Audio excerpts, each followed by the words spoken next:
Bonjour à tous, nouvelle petite vidéo d'autonomie. Aujourd'hui on revient sur mon système de supervision de batterie.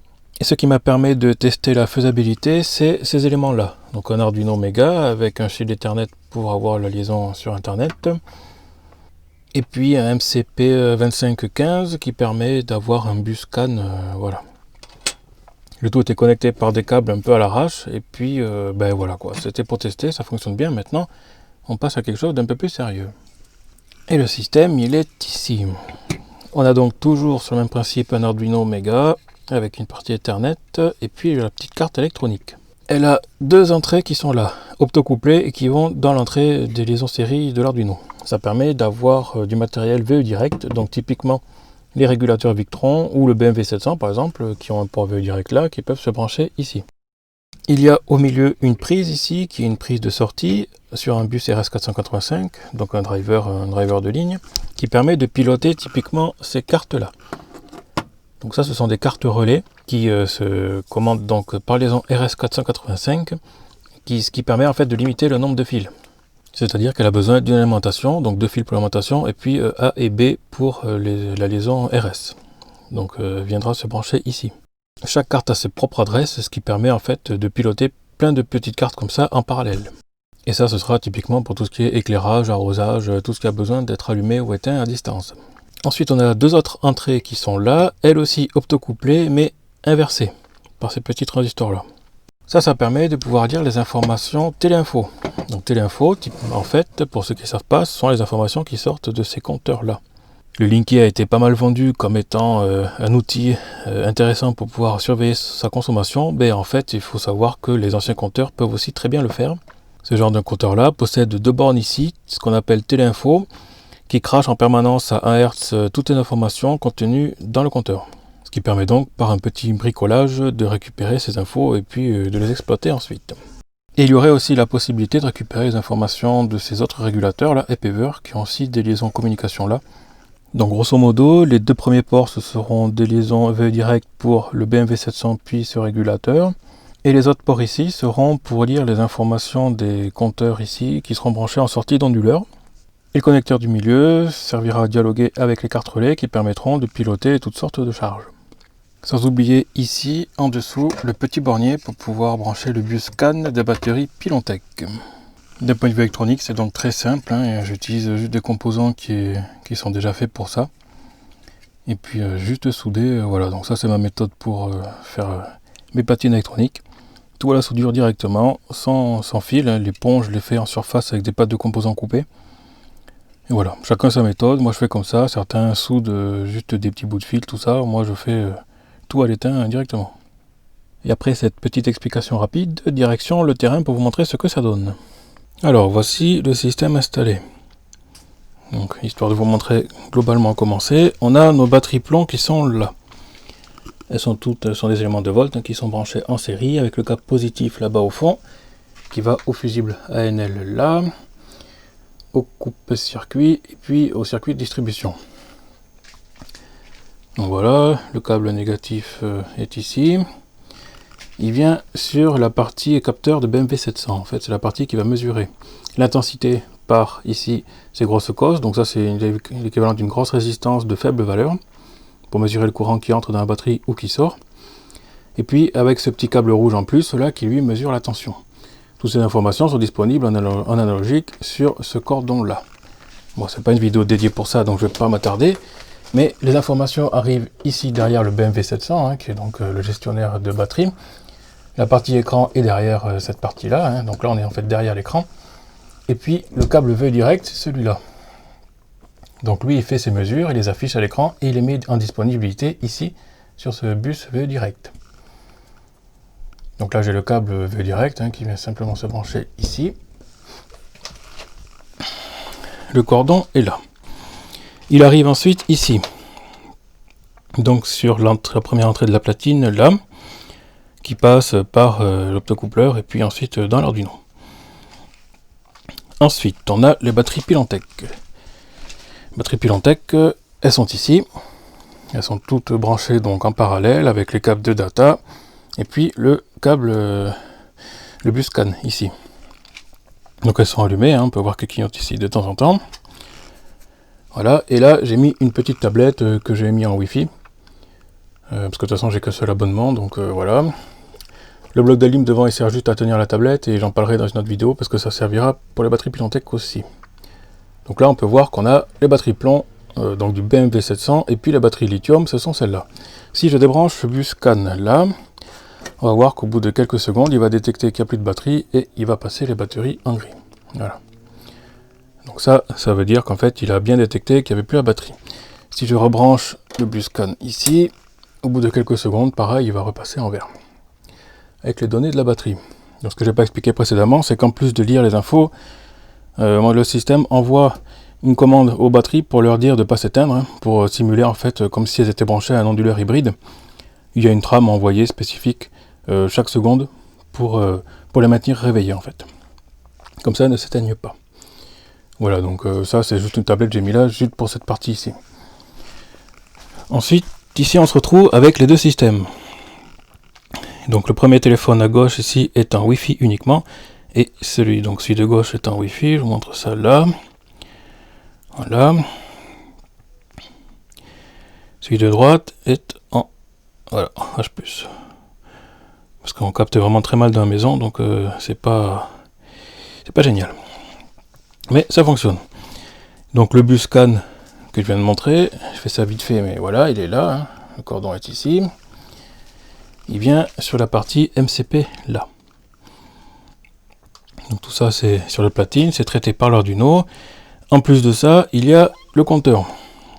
Alors ça c'est un compteur EDF, hein, comme j'ai déjà expliqué, un truc standard, avec l'entrée secteur ici, donc le secteur j'en ai mis disponible là. Donc c'est ce cordon là qui arrive dans le compteur et qui ressort vers cette platine relais. Bon, bien sûr la terre est branchée là, hein, très important.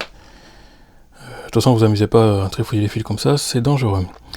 Donc la platine relais, en entrée elle reçoit la phase et en sortie elle passe dans cette petite multiprise qui est là. Voilà, donc j'ai coupé les fils pour bricoler rapidement dessus, ce qui fait qu'en fait quand le relais ici commute, il envoie le courant du compteur vers la prise. Donc ça c'est très important aussi si vous faites l'installation chez vous. Ça permet de voir en fait que la phase et note sont bien dans le bon ordre avec la terre et qu'elle est présente, et bien sûr qu'elle ne manque pas. Avec un petit boudon de test pour tester le différentiel, c'est important aussi. C'est à faire normalement une fois par mois il me semble, donc voilà. Donc ça c'est une petite parenthèse. En sortie de cette triplette là, on a la lampe qui est là. Voilà, qui sert à apporter un peu d'éclairage et puis servir de charge. Voilà, et aussi le fer à souder. Parce qu'en fait, ce genre d'appareil de mesure ne mesure pas en dessous d'une certaine puissance. Donc sans le fer à souder, en fait, il va rien détecter. Voilà. Et en sortie, on a la ligne téléinfo qui est là, avec un pont de diode, parce qu'en fait, je suis passé par des optocoupleurs qui sont polarisés, en fait. Et donc, il faut un pont de diode. Voilà. Bon, pour le moment, j'ai mis ça à l'arrache comme ça pour tester, pour vérifier que ça fonctionne bien. À terme, je les intégrerai toutes ces diodes sur la platine là. Voilà. Donc le téléinfo est ici, c'est ce petit cordon là, qui arrive ici en 4e position. Fait par rapport aux entrées des capteurs. Donc les 4 petits là, 4 petits 3 fils, ce sont toutes les entrées capteurs qui sont toutes optocouplées, de telle sorte que ben voilà, il n'y a pas de problème de parasite et puis d'interférence. Si un truc qui crame, ça influe pas sur le reste, et voilà. Donc le compteur, on l'a ici un peu plus loin. Voilà. Lui c'est pareil, s'il n'y est pas, il disparaît. Donc ici on peut voir que ça ne consomme pas suffisamment de puissance. Donc je vais devoir brancher une autre lampe. Voilà, donc j'ai emmené un autre fer à souder en fait, branché en dessous. Parce que la consommation sinon n'est pas assez importante et vu que les fers régulent au bout d'un moment, ben, ça n'affiche rien. Donc là comme ça vous pouvez voir que ça s'affiche correctement. Donc si ensuite je switch ça, je suis branché sur l'éclairage 16. Donc si je coupe celui-là, ça coupe la lampe et bien sûr la consommation va tomber à 0. Donc il y a quelques latences en fait parce que lui déjà il lui faut un certain temps, il envoie ses informations à 1 Hz il me semble, en plus le débit est très lent donc je suis obligé d'attendre un certain temps en fait qu'il accumule suffisamment de données dans l'Arduino pour pouvoir gérer ça. Voilà, donc là si je change par exemple ici, donc pour rappel avec ce téléphone là je suis en Wi-Fi, avec celui-là sur internet. je peux faire commuter par les boutons. Alors, je vais essayer de montrer ça correctement, voilà. Donc là on voit qu'en fait les petites LED des platines relais clignotent parce que c'est en train de commuter. Voilà. Donc je peux changer d'un côté.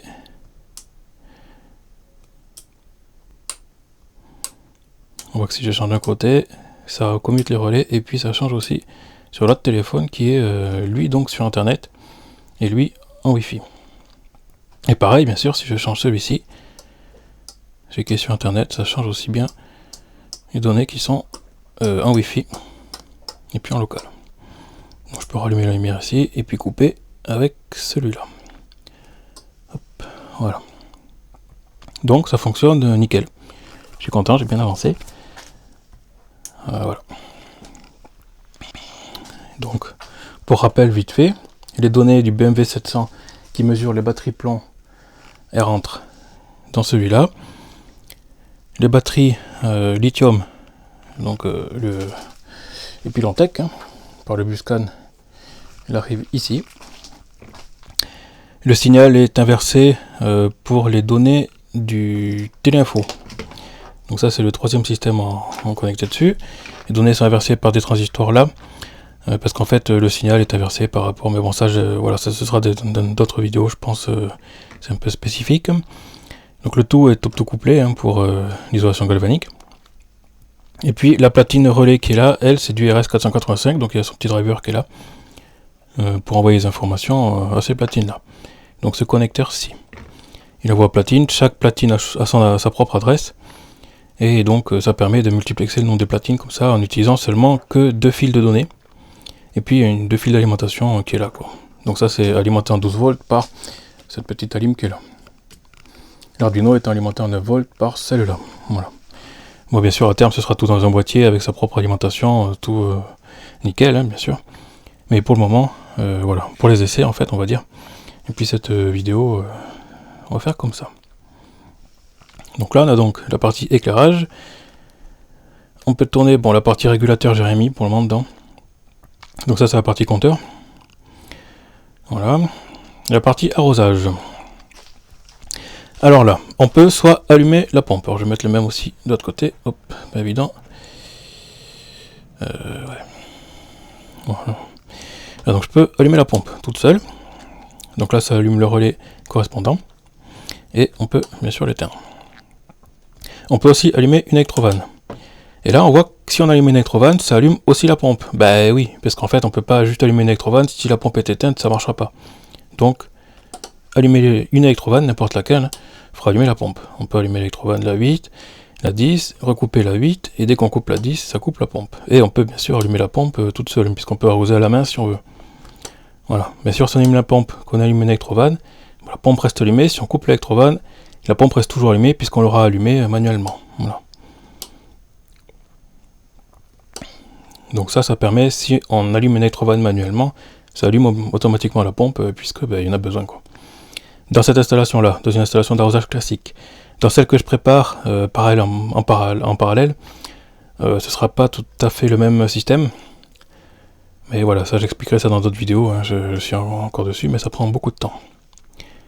Donc voilà, je suis content, à chaque seconde ça se réactualise. Info plan, info lithium. Si les batteries disparaissent, donc comme je l'ai montré tout à l'heure, sur celui-là, bon, si on débranche le Buscan là, les batteries ici, dès que l'Arduino détecte en fait qu'il n'y a plus de batterie, il coupe. Pareil, si je coupe le BMW 700, donc c'est ce cordon là, si je le déconnecte, il va détecter aussi au bout de quelques secondes que les batteries plomb ne sont plus là. Voilà. Dès qu'on rebranche, il va reconnecter dessus. Voilà. Pareil pour le Buscan là, des autres batteries. Hop, si je branche, ça va revenir. Après les téléphones mettent plus ou moins de temps, parce qu'en fait, vu que tout est asynchrone, c'est-à-dire qu'en fait chacun envoie les informations quand il veut, donc il n'y a aucune synchro, ce qui fait qu'en fait c'est un peu le boxon dans l'ordre des informations, puisque lui il peut envoyer les informations, une demi-seconde après celui-là peut envoyer les infos, donc entre temps il faut attendre que ça, voilà, que l'Arduino se mette à jour, que les téléphones se mettent à jour, donc voilà, il y a quelques secondes de latence en fait dans le système, mais globalement ça fonctionne nickel, voilà, c'est pas mal. bon, le temps de réaction en plus est plutôt rapide. Hein. Donc voilà, impeccable. Bon, le seul truc c'est vrai que le slide est pas très pratique. Faut que je recorde cette partie je pense.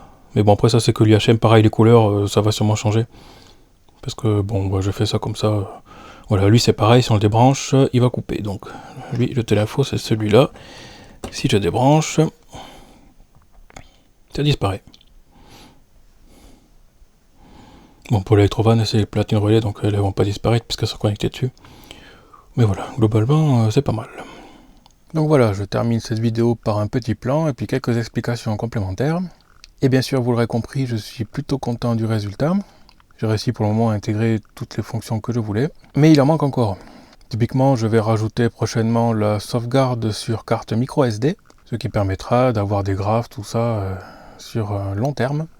Et puis, je dois aussi intégrer la gestion du temps, que ce soit par Internet ou par GPS, pour toute la partie arrosage automatique, et puis la sauvegarde des données qui seront datées.